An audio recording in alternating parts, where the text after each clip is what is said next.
Secara garis besarnya itu reservoir gas itu secara teori ya, itu menjadi 3, dry gas, wet gas, sama condensate gas.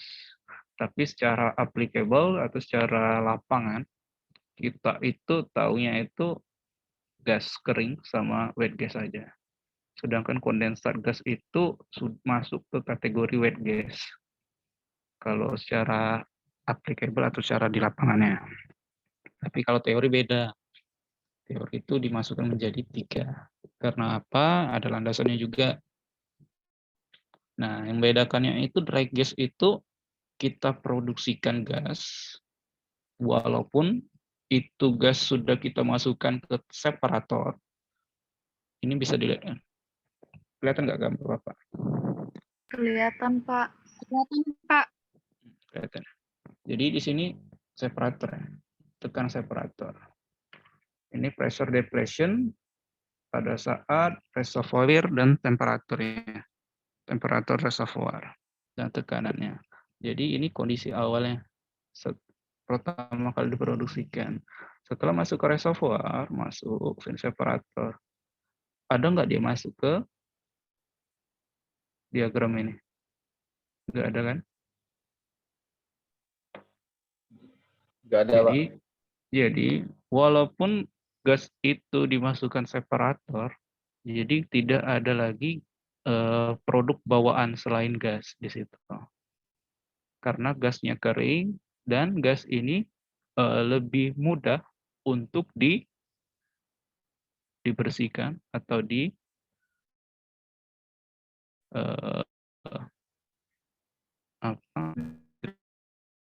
karena apa? Cuman ada kategori zat impurity saja di sini.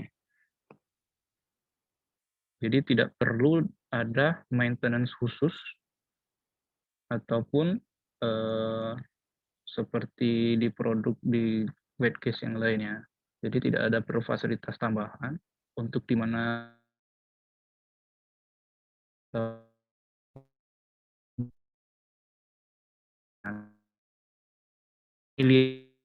melihat flaring, baik itu lapangan minyak maupun lapangan gas. Nah, flaring itu untuk membakar zat sisa. Nah, zat gas yang sisa ini dalam artian itu zat pengotor. Jadi pengotor itu seperti H2S, kemudian N2. Nah, gas-gas tersebut atau zat tersebut itu harus dibakar. Yang kedua itu di apa?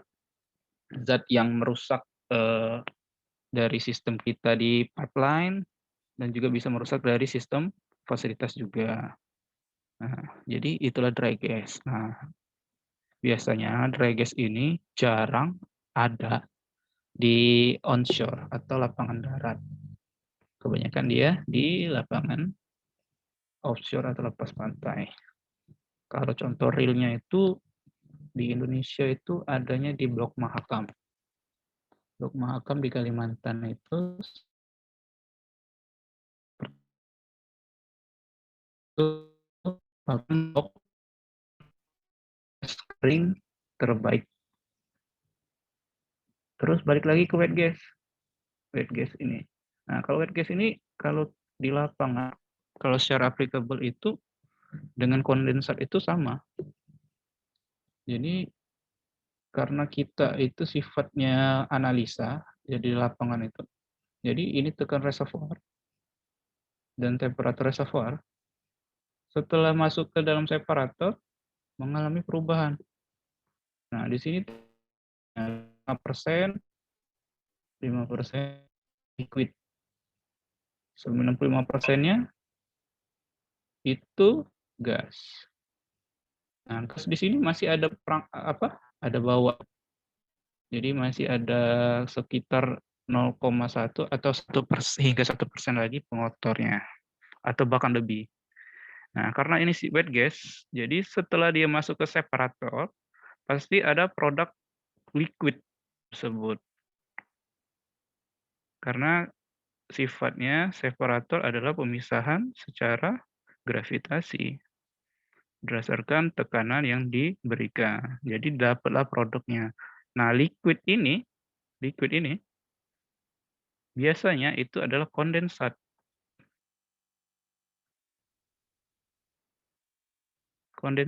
Jadi kondensat. Nah, ini dia ini kalau kita di lapangan itu masih sama, tapi kalau secara teori itu beda karena dilihat dari kondisinya. Tapi suatu posisi itu 40 sampai ini 40-30 ini liquid ya. Liquid, sisanya itu gas. Tapi kita lihatnya itu jarang. Malahan kalau di lapangan darat ya khususnya. Kalau setahu saya untuk di lapangan PGN itu sendiri itu belum sampai ke 20-15% produksi kondensatnya. Nah, jadi secara teori itu terdapat ada 3, fase dry gas, wet gas, maupun kondensat gas. Nah, nanti kita itu akan menganalisa pressure dan temperaturnya. Nanti ada namanya penyimpangan. Nah, penyimpangan itu pengontrolnya yaitu adalah faktor Z. Oke, kita next saja. Gas bumi atau gas alam merupakan sumber daya alam yang terdiri dari senyawa hidrokarbon dan komponen non-hidrokarbon lainnya seperti N2, CO2, dan H2S. Nah, ini produk bawaan selama kita produksi gas alam atau gas bumi. Gas bumi dihasilkan di permukaan dan dapat dikelompokkan dalam 2 golongan. Sebagai produk ikutan minyak ya, sebagai associated gas. Gas sebagai produk utama dikenal sebagai non-associated gas. Nah, produk ikutan gas ini setelah masuk separator, dia masuk ke wet gas.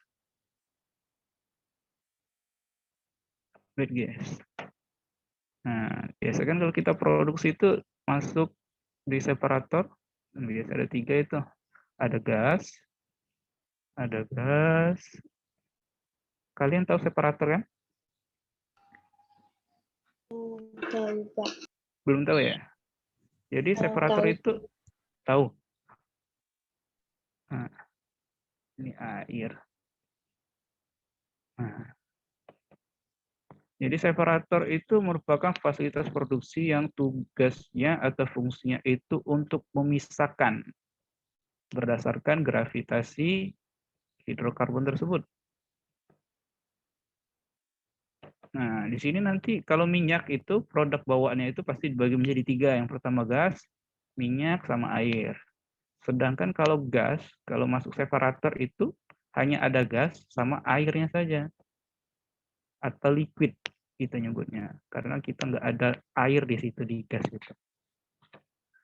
Nah, jadi setelah ikutan dari gas ini karena apa dia saat masuk ke separator itu mengalami perubahan. Jadi semulanya dia itu berupa gas karena kita kompres masuk ke separator menjadi produk bawaan seperti gas yang biasa kita gunakan. Contoh, kalau misalnya di lapangan gas itu produksinya minyak, otomatis gasnya itu dikesampingkan. Tapi banyak yang dimanfaatkan dari gas itu. Jadi rata-rata biasanya kalau kita produksi minyak dan ada produk bawaan yaitu gas ini, biasanya kita olah lagi untuk menjadi bahan bakar untuk mesin kita. Jadi masuk ke gas engine. Jadi mesin penggerak yang dengan bahan bakar gas. Gitu. Kita balik lagi ke ini. Gas sebagai produk utama dikenal sebagai non-associated gas. Jadi kelompok yang kedua ini walaupun di dalam reservoir terbentuk dalam satu fase mungkin permukaan berubah menjadi gas dan cairan atau liquid. Jadi kadar liquid menjadi patokan dasar bagian lebih lanjut non-associated gas untuk menjadi gas kering ataupun gas basah, kondensat. Sama juga. Jadi gas disebut kering, gas kering disebut dengan gas oil ratio lebih dari 100 standar cubic feet per stop tank barrel. Sebaliknya untuk gas basah. Akan tetapi klasifikasi yang tepat diperoleh dari diagram pressure dan temperatur dari fluid reservoir. Ini gambar skematisnya. Biasanya gambaran untuk labnya. Biasanya data sampel untuk mengetahui besaran dan komposisinya ini. Komposisi dari jumlah suatu hidrokarbon. Nah, ada yang tahu bubble point itu apa? Ini apa? Bubble point. Titik keluarnya gelembung, Pak. Gas. Kalau dew point?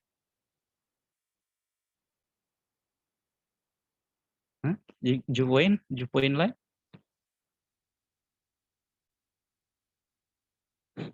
Apa dew point? Ada bubble, ada dew.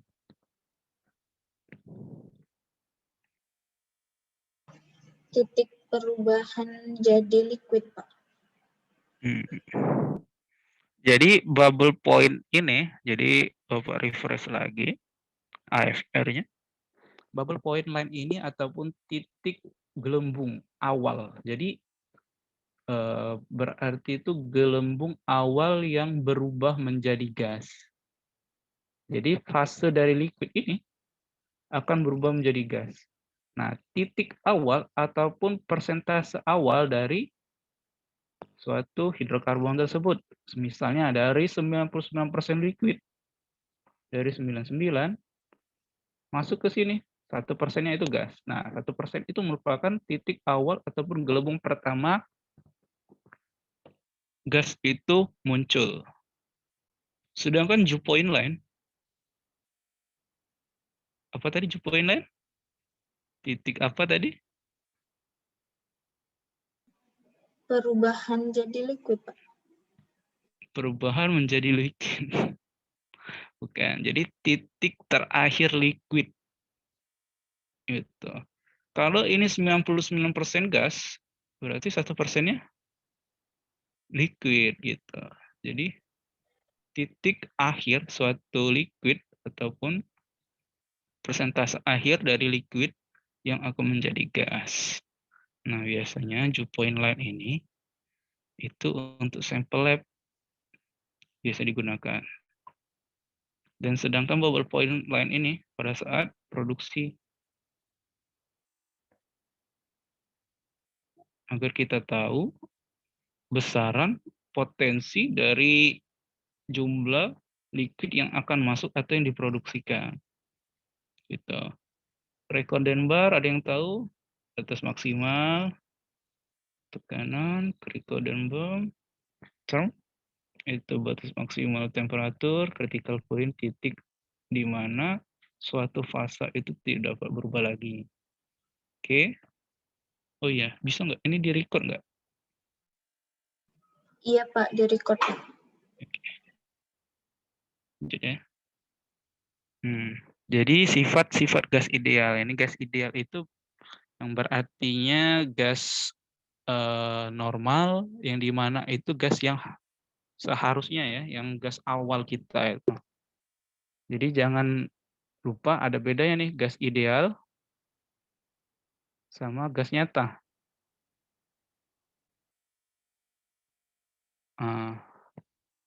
Jadi suatu gas ideal itu adalah fluida yang memiliki volume molekul relatif atau MR dapat dibandingkan dengan volume dari fluida tersebut secara menyeluruh.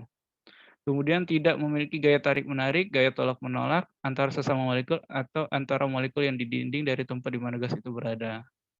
Jadi mereka itu nggak saling tarik-menarik maupun tolak-menolak karena dia homogen.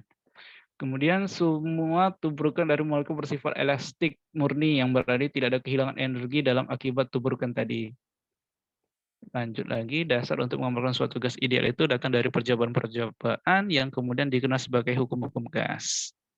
Nah, biasanya kita dengar ada namanya hukum Boyle. Perubahan volume dari suatu gas ideal berbanding terbalik dengan tekanan temperatur konstan. Kemudian hukum Charles, perubahan volume berbanding lurus dengan perubahan temperatur pada tekanan yang konstan.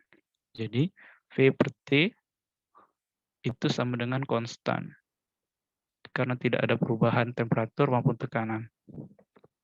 Kemudian hukum Avogadro, jadi bahwa pada kondisi tekanan temperatur yang sama, suatu gas ideal dengan volume yang sama mempunyai jumlah molekul yang sama. Jadi dari tiga hukum tersebut nanti dipadukan menjadi persamaan kesetimbangan. Karena kita ini D3, jadi kita nggak perlu lagi untuk mengetahui turunan rumusnya. Kalau S1 itu nanti kita sempat singgung bagaimana rumus ini diturunkan. Jadi kita applicable aja, penggunaan rumus saja.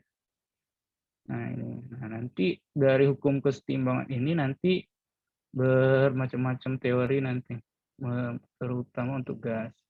Melalui dari Standing, ada lagi Wichert, dan lain sebagainya. Sekarang kita bahas yang cuma dua ini aja nanti. Oke, lanjut aja, lanjut sifat-sifat gas. Nah, jadi sempat Bapak singgung tadi kan ada namanya itu gas ideal sama gas nyata. Gas ideal itu kondisi awal di mana saat gas tersebut diproduksikan ataupun saat gas itu ada di permukaan. Nah, pada saat di permukaan gas itu termasuk gas nyata, jadi gas aktual. Kemudian beberapa asumsi telah digunakan untuk memformulasikan persamaan kesetimbangan untuk gas ideal. Namun asumsi tersebut tidak tepat untuk gas yang berada pada kondisi jauh dari kondisi ideal atau standar. Nah, ingat ya sini ya. Untuk menanggulangi hal tersebut digunakan suatu koreksi yang dinamakan sebagai faktor deviasi. Nah, jadi kan asumsi tersebut tidak tepat untuk gas yang berada pada kondisi jauh di kondisi ideal atau standar. Kondisi standar tersebut. Nah, untuk menanggulanginya digunakan suatu koreksi sebagai faktor deviasi gas. Nah, jadi misalnya ada suatu, anggap saja ini garis lurus ini gas. Kita tidak tahu adanya penyimpangan di sini karena kita melihatnya dari sudut pandang volume dan temperatur. Melalui dengan faktor Z kita akan melihat penyimpangan ada berapa sini. Walaupun berat sedikit berarti ada penyimpangannya. Nah, tujuan kita itu untuk memastikan gas tersebut masuk kategori apa? Idealkah atau nyatakah? Bisa dilakukan ini.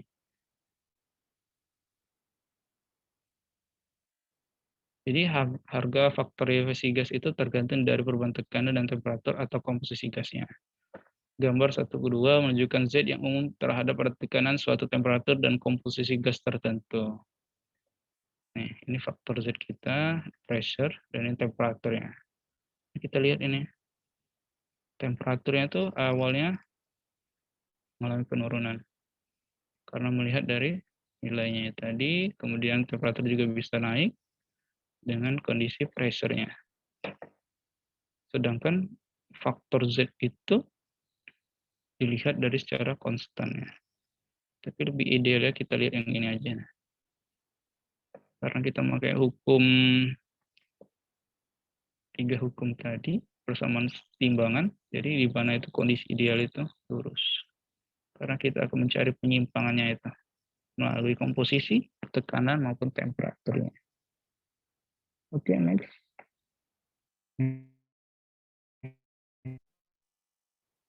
Jadi komposisi gas nyata. Gas nyata ini di mana gas yang sudah diproduksikan yang jauh dari kata ideal itu. Syaratnya itu kalau dari standarnya dia itu di bawah standar gitu ataupun di atas standar. Jadi komposisi suatu gas campuran diekspresikan atau dilandaskan sebagai fraksi mol, fraksi volume, atau fraksi berat dari setiap komponen. Itu dapat diekspresikan sebagai persentase mol. Persen volume atau persen berat. Fraksi mol atau YI didefinisikan sebagai berikut. Nah,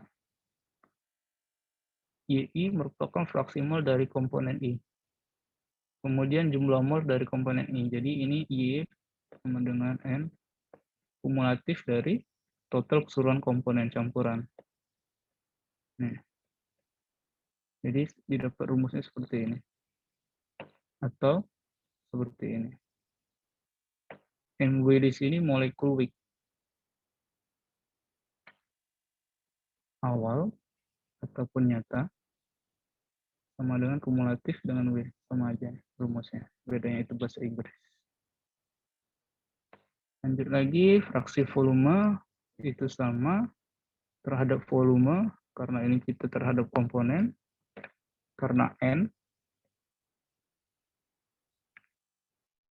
ini volume sama juga, kemudian fraksi berat itu juga sama. Oke. Lanjut lagi, dari komposisinya itu akan menyinggung dengan densitas. Densitas atau berat jenis itu perbandingan antara rapatan gas tersebut dengan rapatan suatu gas standar. Jadi kedua rapatan itu diukur pada tekanan temperatur yang sama. Biasanya digunakan sebagai gas standar adalah udara kering atau suhu ruangan. Nah ini rumusnya PVnRT, kemudian densitas itu M. Nanti melalui itu akan diturunkan menjadi ini. MW di sini molekul weak ya. Jadi rumus yang dipakai nanti ini. Itu yang ini. Nanti kita ada contoh soalnya untuk cari perbandingannya. Kemudian spesifik volume merupakan volume yang diisi oleh sejumlah unit gas atau ditempati sejumlah unit gas. Untuk gas ideal rumusnya sebagai berikut. Lagi ini SG merupakan perbandingan antara densitas suatu bahan berat dengan densitas standar diukur pada tekanan dan temperatur yang sama. Biasanya SG ini normalnya kalau liquid itu maksimal 1 dan umumnya untuk gas itu 0,8. Nih, langsung aja kita bikin contoh soalnya. Jadi kita untuk contoh soal untuk kondisi atau perilaku gas ideal untuk hidrokarbon alkana. Ada yang tahu alkana itu apa rumusnya? Ada yang tahu? C2H4.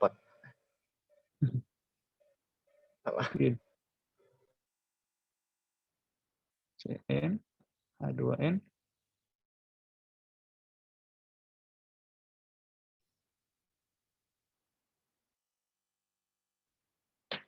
jadi tambah 2Cn H2n tambah 2.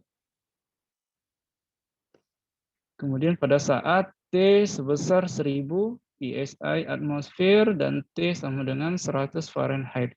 Nanti kalau misalnya kecepatan atau kurang tahu nanti ditanyakan aja nanti ya.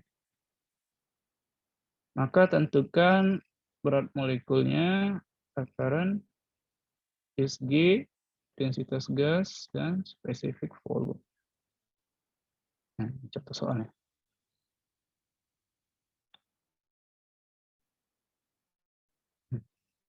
Ya, ini apa tadi? Itu fraksi mol. Jadi totalnya itu harus dengan 100. Ya. Jadi semisalnya kita nih produksi nih. Produksi gas, ini komposisinya, fraksinya.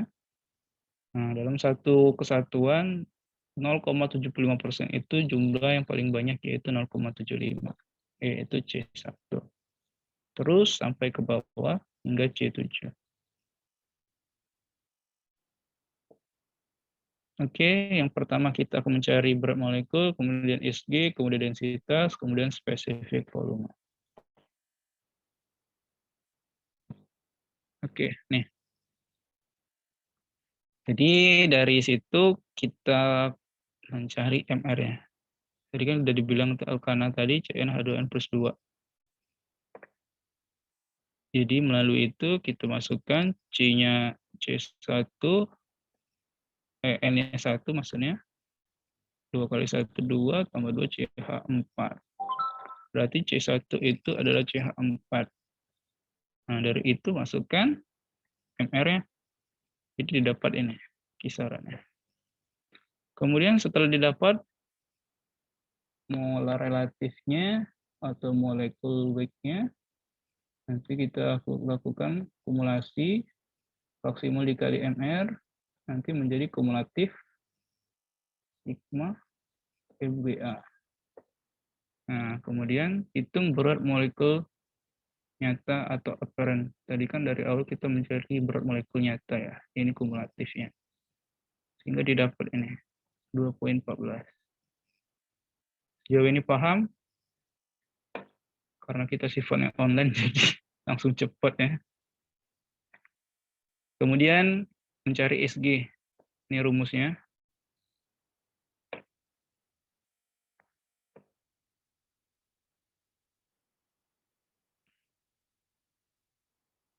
SG gas sama dengan udara ya, bukan air ini ya. Ini secara normalnya.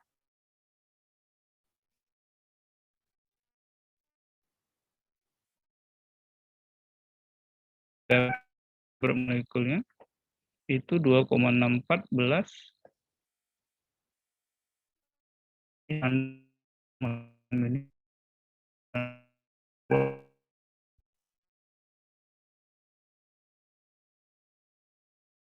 tiga. Dan dapat SG-nya, lalu kita mencari densitas gasnya. Dengan rumus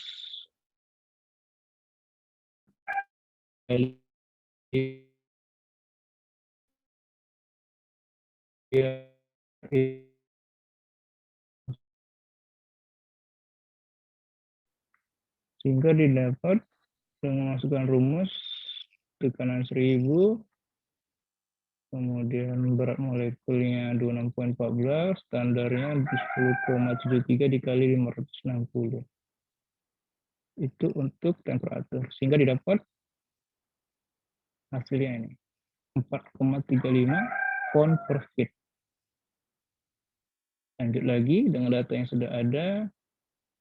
Nih, jadi kita mencari spesifik volume gas ini seperti ini. 1 per densitas G. Jadi P sama dengan 1 per hasilnya tadi 4,35 kita masukkan sehingga didapat 0,23 cubic feet per pound. Nah, ini untuk secara garis besarnya. Kalau kita di lapangan itu kita sampling, data sampling biasanya tuh ada alatnya kita pakai. Jadi langsung ada data. Jadi langsung dapat gitu. Biasanya kalau di lapangan tuh di room control. Di room control nanti itu ada namanya fasilitas kadah atau prover, nanti gas itu masuk ke dalam fasilitas itu, nanti diambil samplingnya, langsung data menjadi data digital. Jadi langsung dapat data ini semua. Karena kita sifatnya mahasiswa, pelajar, kita akan mencarinya berdasarkan teori.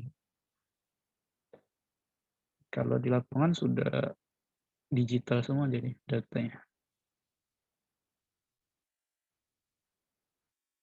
Oke, sejauh ini ada nggak yang tanyain? Yang mana? R yang rumus densitas kan dibagi R kali T. R itu dapat dari mana ya, Pak? R itu konstan. Gas konstanta.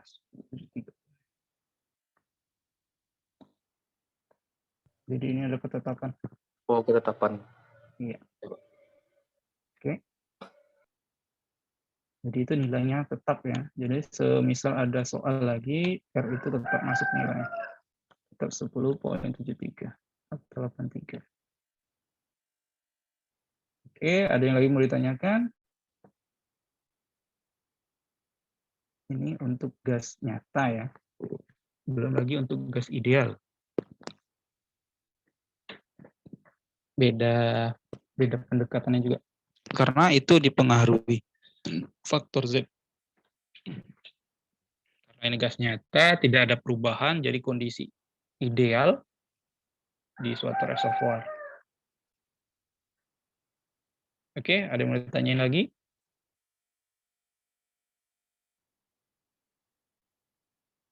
Nggak ada ya, skip aja. Oke.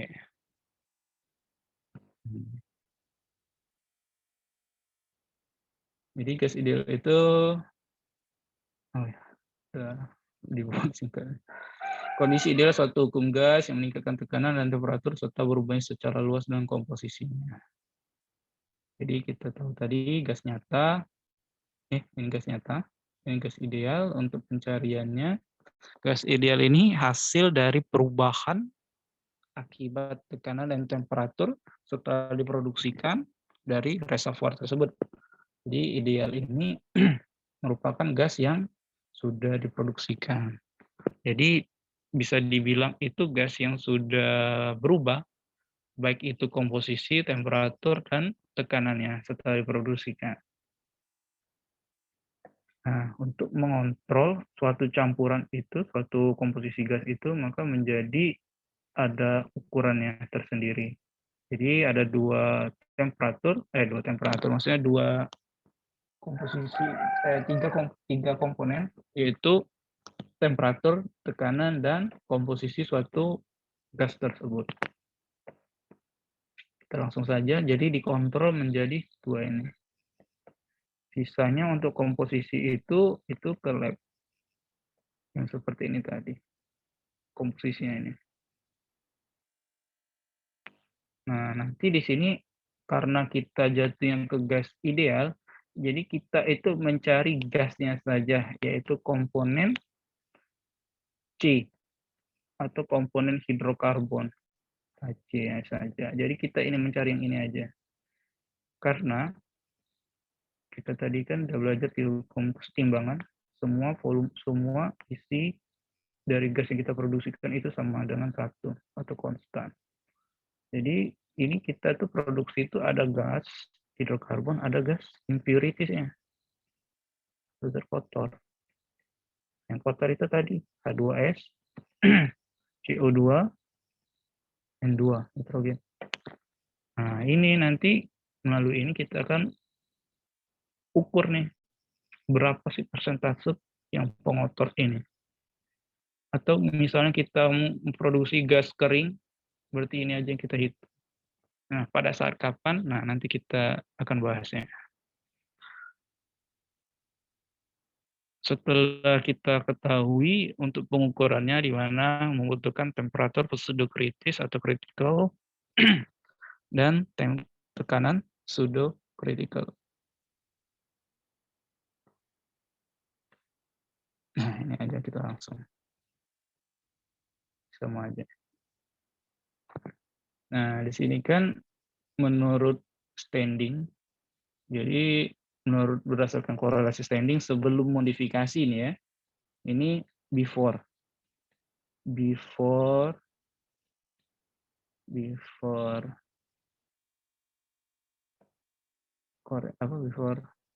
correction.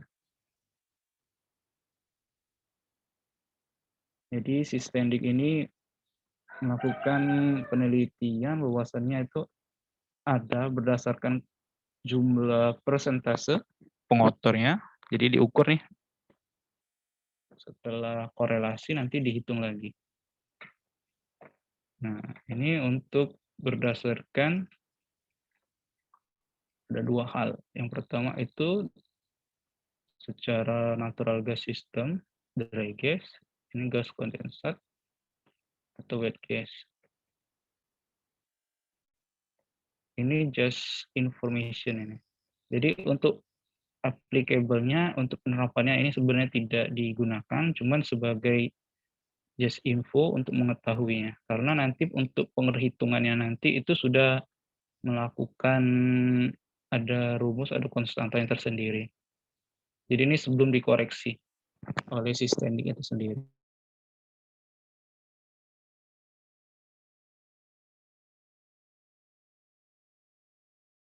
Menurut standing ini dibagi menjadi dua, natural gas system, kemudian gas condensate system.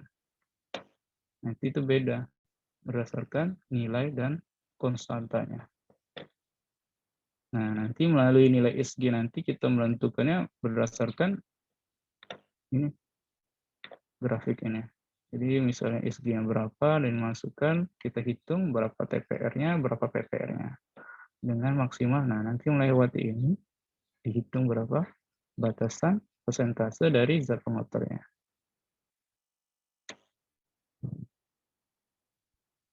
Ini contoh soalnya. Jadi gunakan tabel komponen gas sebelumnya. Kita gunakan yang contoh soal yang tadi, yang pertama.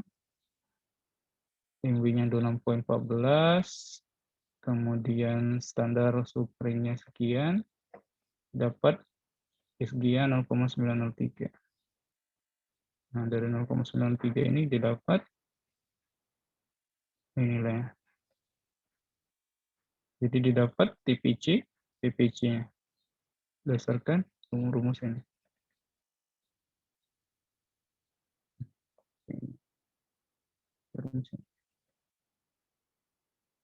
Ini karena sebelum dikoreksi.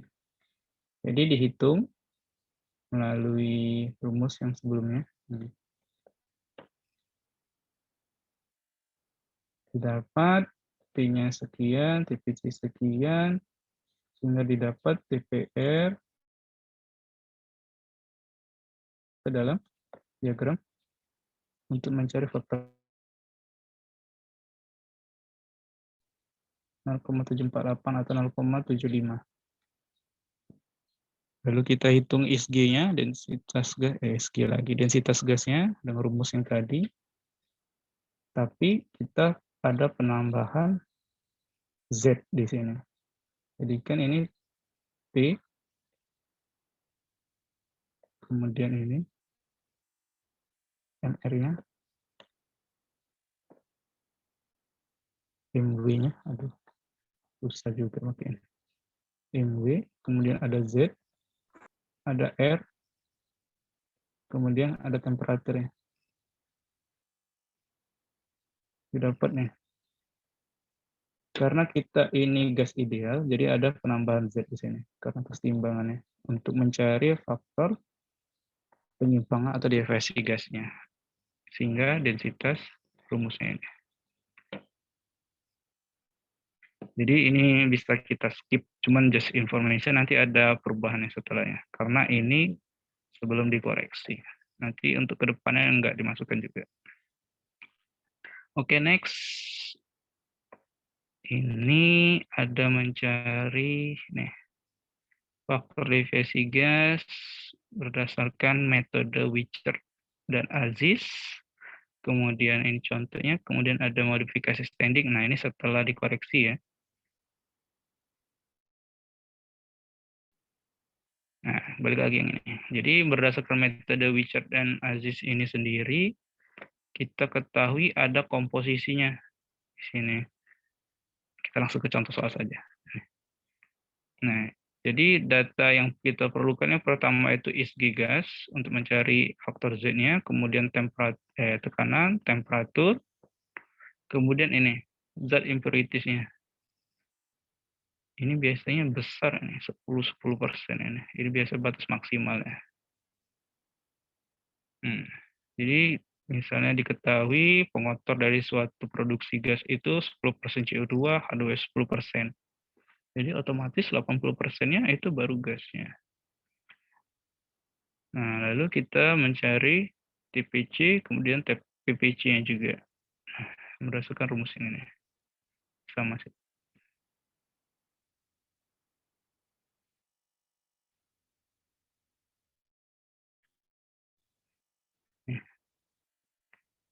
Jadi dengan konstanta ini dikali dengan SG, SG-nya didapat TPC-nya sebesar yang pressure pseudo critical-nya didapat 663. Karena metode Wichert Aziz ini menggunakan konstanta untuk zat pengotor ya. Sedangkan yang di standing ini tidak mengandung gas asing atau impurities-nya. Jadi pada saat dia itu tanpa pengotor, untuk contoh soalnya. Kemudian menggunakan modifikasi standing tanpa gas asing atau zat pengotornya. Oke, didapat TPC sekian, PPC sekian. Lalu kita menghitung konstanta A dan B. Kita ketahui tadi H2S CO2-nya sebesar 10%, 0,10 ditambah 0,1 sama dengan 0,2. B-nya itu sama dengan H2S sebesar 0,1. Jadi tentukan konstanta epsilon dengan rumus ini. Jadi setiap metode, setiap korelasi itu mempunyai standar mereka sendiri. Karena kita di sini sebagai user, kita gunakan sebaik-baiknya. Jadi didapat, langsung masukkan nilainya. Nilai A-nya ini, nilai B-nya ini. Dari ini nanti masukkan ini, A, ini B. Sehingga didapat ini. Nanti dikalkulasikan, didapat konstanta epsilonnya sebesar 23,8. Baru kita masukkan TPC, PPC aktualnya. TPC dikurang epsilon atau konstantanya 420, ya, ini tadi, dikurang dengan 23,8 berdasarkan konstanta yang ini tadi. Ini. Sehingga didapat yang dikoreksinya itu 396,2. Kemudian kita mencari tekanannya, tekanan aktualnya setelah dikoreksi dengan memasukkan nilainya PPC yang ini, kemudian TPC aktual atau bintang di sini, nilai yang ini, dibagi sama dengan TPC yang tadi.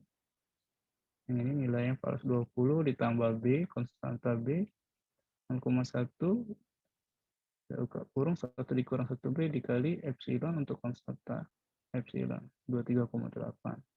Jadi dengan memasukkan nilai-nilai tersebut, didapat besarannya yang dikoreksi tekanannya sebesar 621,6. Baru kita masukkan rumus lagi. Rumus dasarnya. PPR sama dengan P aktual yang kita siapkan ini. P setelah dikoreksi, PPC bintang didapat sebesar 3,22. Sedangkan TPR-nya sama, 610 dibagi PPC. Yang kita dapatkan ini 39,62 didapat dengan TPR-nya sebesar sekian. Nah, melalui nilai ini, PPR dan TPR yang telah kita ketahui, kita masukkan ke grafik. Baru kita hitung Z-nya. Sehingga didapat 0,788.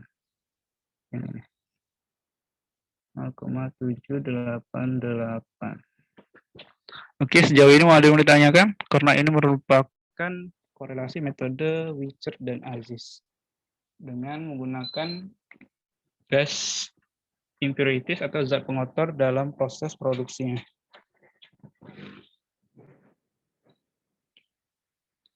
Ada yang mau tanyain? Atau kecepatan?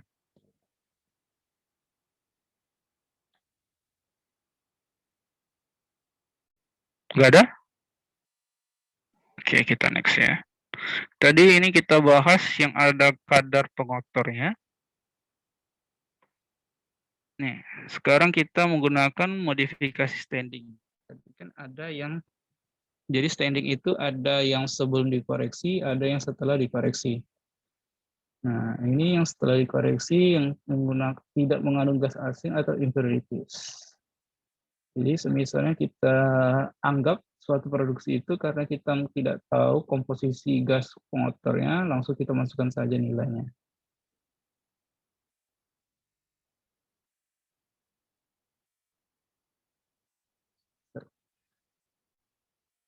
Jadi di sini ada berapa step? Ada total ada 5 step dengan data sebagai berikut, kemudian dengan rumus seperti yang berikut sama.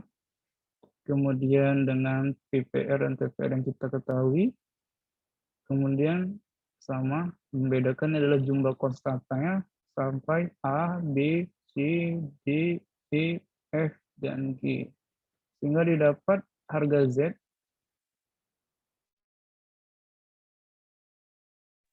nah, untuk aplikasi nanti di lapangan rata-rata kita menggunakan ini ya untuk mencari faktor Z. Karena apa? Biasanya gas asing atau impurities itu sendiri ini sebenarnya itu konfidensial ya datanya. Jadi suatu perusahaan mungkin ya kalau nggak tahu kalau Pertamina biasanya gas motor itu merupakan data yang rahasia. Ini beda-beda ya perusahaan cara memandangnya. Karena itu menjadi aset yang kedepannya itu berpengaruh ke penjualannya juga. Jadi misalnya gas ini pengotoran paling banyak. Takutnya kedepannya ada penyebaran isu seperti itu. Nggak tahu dari perusahaan lain yang memandangnya. Biasanya itu tertutup sih data-data itu. Makanya kita itu mencarinya itu secara general. Baik itu di ConocoPhillips itu sama sebenarnya. Nggak ada data yang bisa dipublish tuh. Oke, kita langsung ke contoh soalnya. Kita ketahui gas, kemudian pressure, dan temperatur.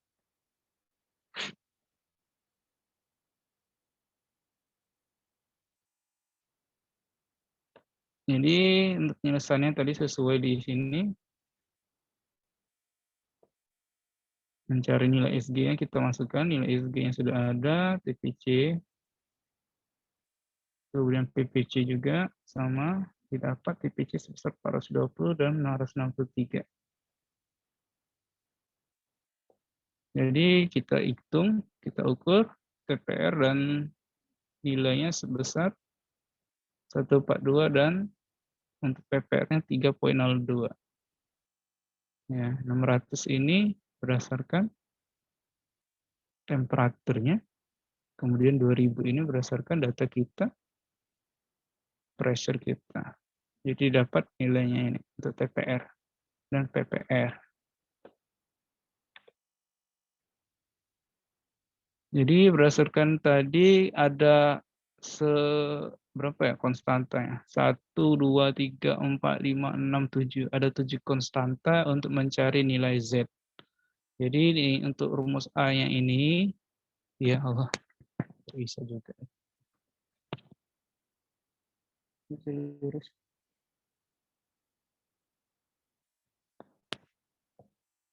Ini rumus A-nya, ini rumus B-nya, tinggal masukkan nilainya saja, nilai TPR sama ini TPR saja, kemudian untuk nilai B menggunakan TPR sampai PPR, kemudian C menggunakan nilai PPR dan TPR, kalau D menggunakan nilai TPR sampai PPR saja ada 2, kemudian E itu gabungan dari konstanta B, C, dan D, kemudian F itu menggunakan TPR, hanya TPR saja, sedangkan yang G itu menggunakan TPR saja. Jadi setelah konstanta itu didapat, baik itu nilai yang A, yang ini, yang B, yang ini, yang C, yang ini, D, yang ini, E, ini kumulatif dari ini ya, B, C, dan D. Kemudian yang F, ini nilainya. Kemudian yang G, ini nilainya. Nanti kita masukkan ke rumus untuk pencarian F. Hingga didapat nilai Z setelah dikoreksi itu sebesar 0,7491.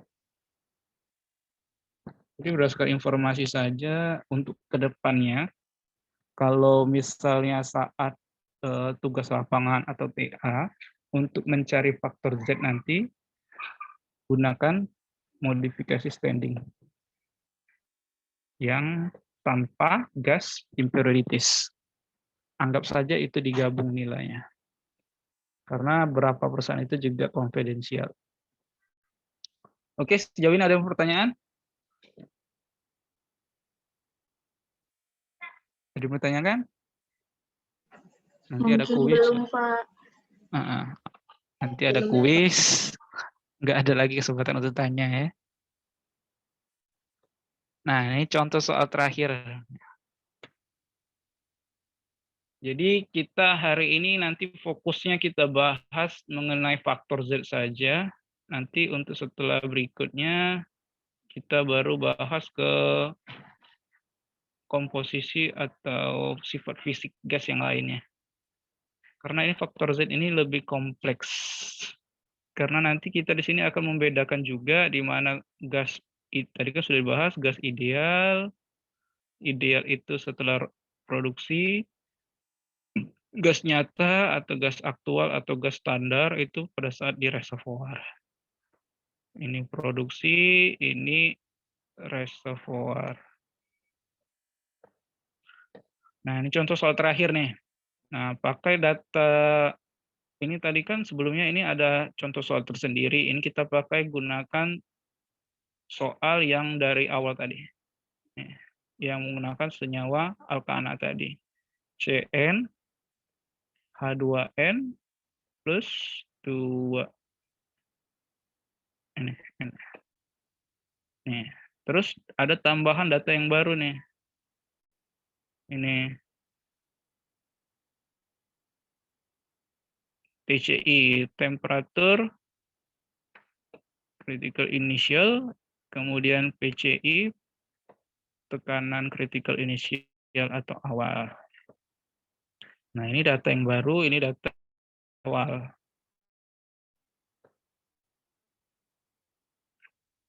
Misalnya kalian ada tugas akhir maupun ada tugas lapangan, nanti diusahakan kalau misalnya suatu gas itu lebih baik kayak gini. Lengkap jumlah komponen gasnya, ini gasnya. Karena ini soal ini kita nggak bahas komposisi gasnya. Lebih cenderung ke nilai general.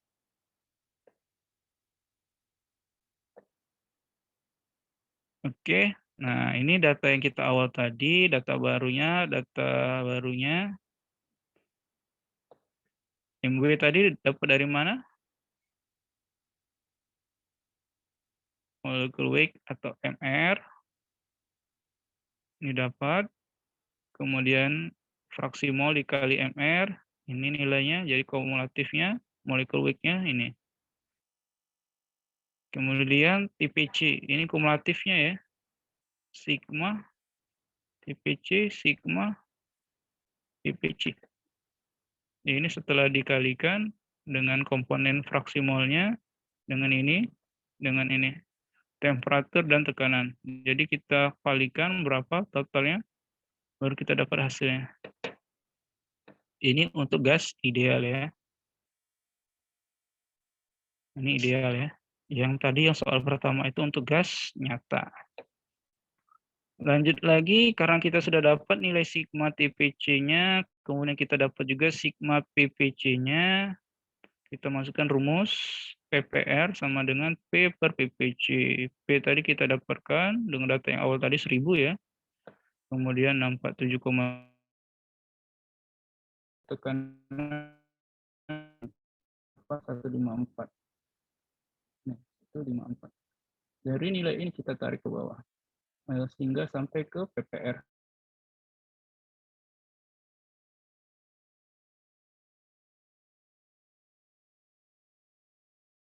Kita menggunakan rumus ini untuk gas nyata ya, karena kita ideal tambahkan Z di sini. Sehingga didapat densitasnya sebesar ini. 6 pound per cubic feet.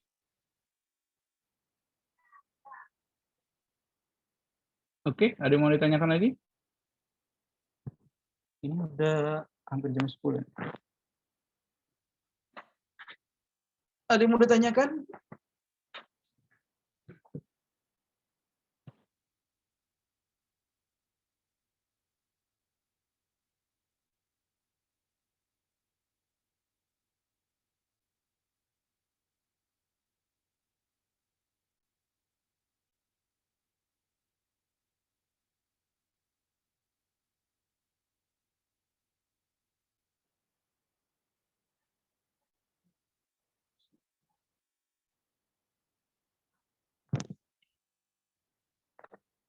Nggak ada?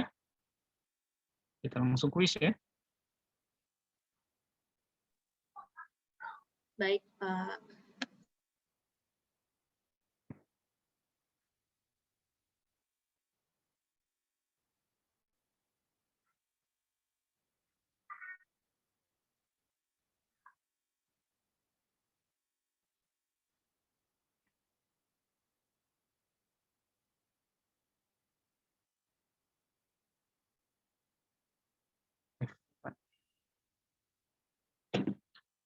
Oke, kita langsung kuis saja ya. Jadi untuk materinya nanti Bapak kirim juga. Ini ada pertanyaan. Oke. Maaf Pak, saya terlambat. Rizwan Firdaus hadir. Oke. Siapa aja jadi yang belum di absen? Rizkon, NPM 61.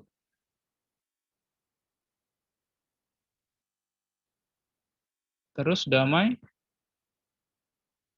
Damayanti. Damai apa tadi? Juliansa. Berapa NPM-nya? 38, Pak. 38. Kemarin masuk nggak? Masuk, Pak.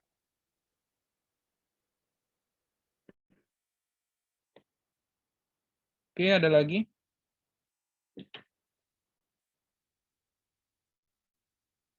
Nggak ada ya? Irham hadir, Pak. Berapa NPM-nya? 16, Pak. 19.03.016, Pak. Irham Darmawan. Iya, Pak. Terus Odi, Edo belum ada. Julian, ada Julian? Arif, Hidayatullah, Deksi, Adam.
Fahmi hadir, Pak.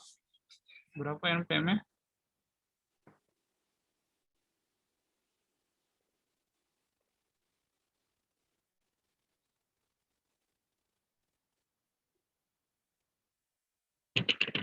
Fahmi berapa NPM-nya?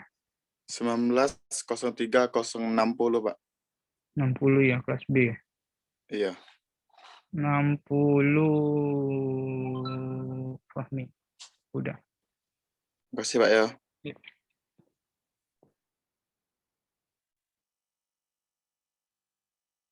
Pak, mohon maaf Pak, Windy Andika di 035 hadir Pak.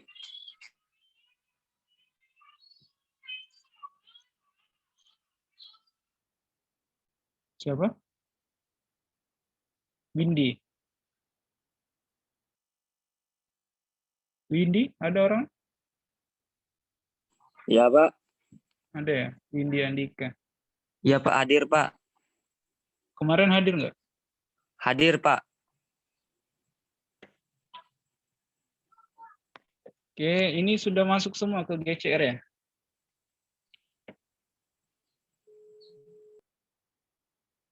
Atau ada yang belum? Sepertinya belum ada Pak.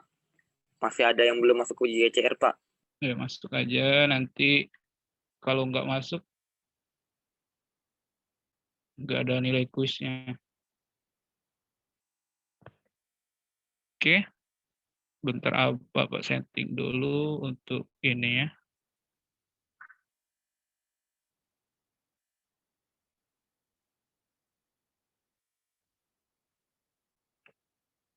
Masukkan nilainya dulu. Sama filenya, bentar.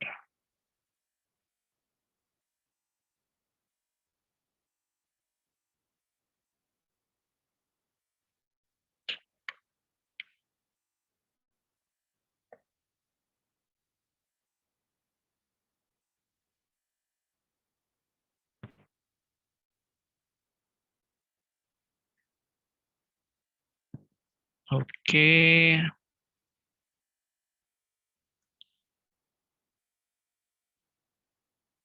Coba cek dulu. Ini nggak ada pertanyaan tadi ya.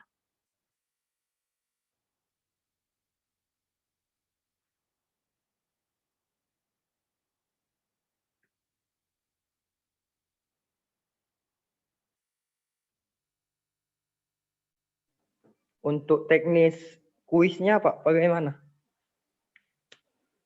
Apa?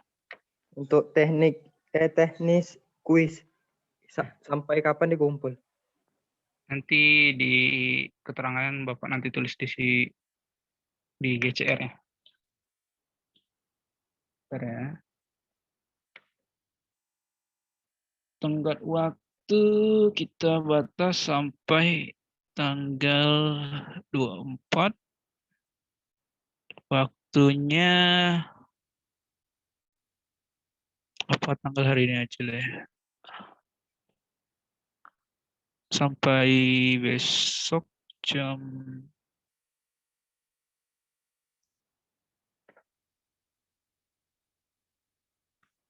6 pagi.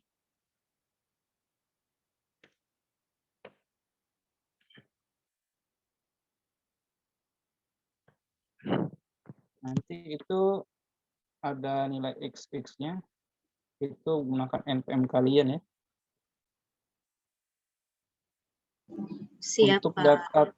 data tabelnya Oke, Pak. nanti Bapak kirim slide-nya saja. Untuk apa? Grafik Z-nya. Ambil Siap, aja di Pak. slide-nya.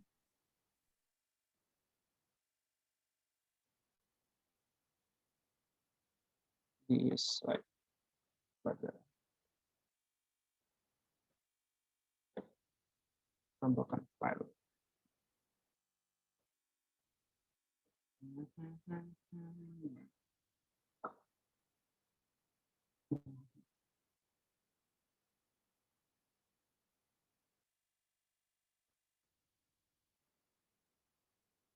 Nanti untuk teknisnya nanti foto ya.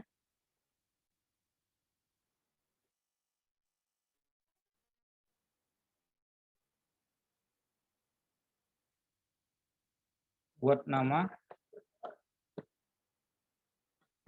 NPM dan kelas. Baik, Pak.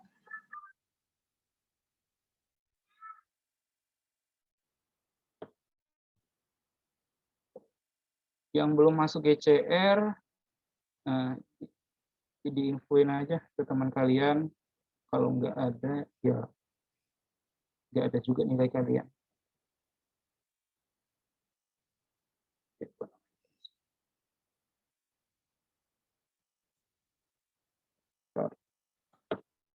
Deviasi gas.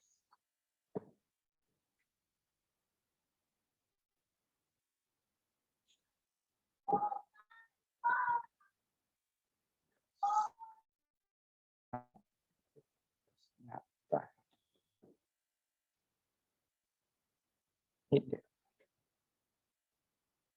Jadi kedepannya udah tahu ya, ada yang gas nyata sama gas ideal.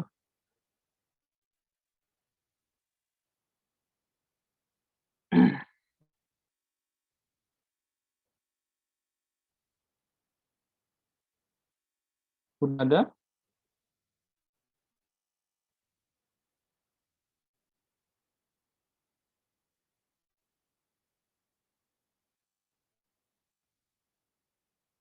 Jaring apa ya? Ringkus.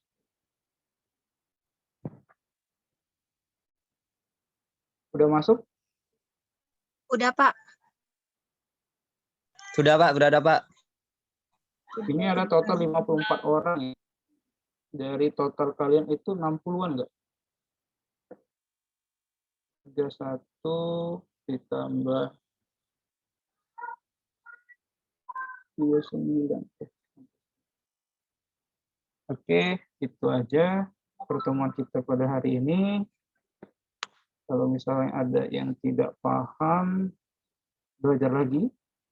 Untuk hal-hal yang ditanyakan bisa di via WA saja. Di grup. Oke. Ada lagi mau ditanyakan? Sepertinya sudah cukup, Pak. Oke, besok kita masuk lagi di jam 1 ya. Ini Siapa? siapa nih? Siapa? Edu jam berapa nih? 4.